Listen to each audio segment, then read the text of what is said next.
So here's a really simple breakdown of how tax-free cash value actually works. This is a really common question that I get.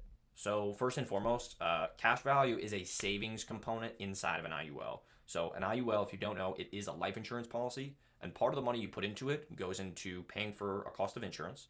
The other part goes towards this cash value, which is essentially a savings account that's tied to your life insurance policy. Now, that said, cash value is what actually is tied to the stock market, so that's what's going to grow over time. Now, you're not directly investing inside of the stock market, meaning you don't participate with all the ups and all the downs. You're in something called an index, like the S&P 500 is the one that's most commonly used. So you're not investing directly in the market. You're not actually buying stocks. You're just kind of tracking its performance. So when the market performs well, your money's going to grow, and that's when your money's going to go up.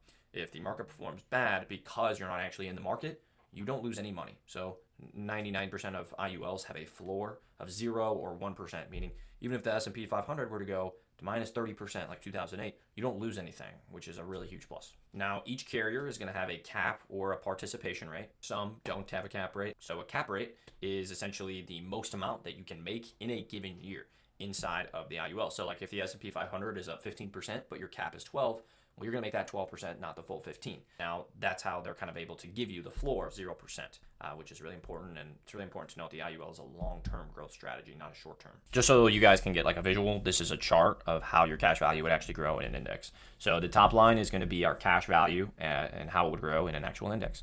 The bottom red line, that's going to be the S&P 500, the actual rate of return on the S&P 500 from the years 2000 all the way to 2019.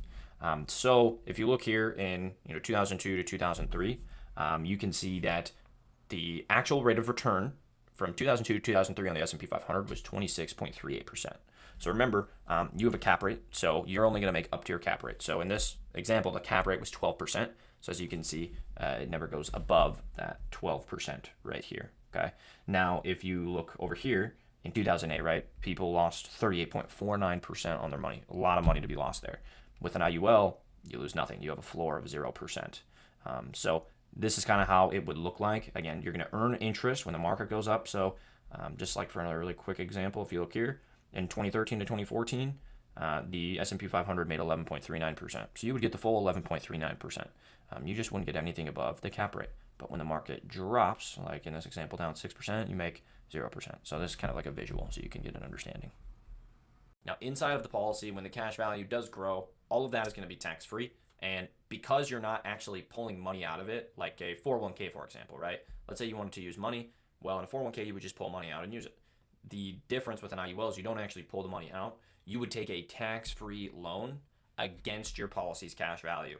So obviously, number one, it makes it tax-free. But the other huge part of that is because, again, it's a loan, so you don't actually pull the money out. You get to continue making those gains inside of your index even while using the money. So two really big pluses there.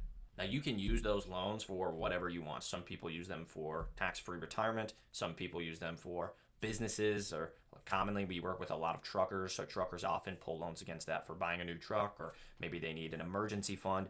Maybe it's college savings for their kids, whatever it could be, even like a down payment on a home or getting into real estate, right?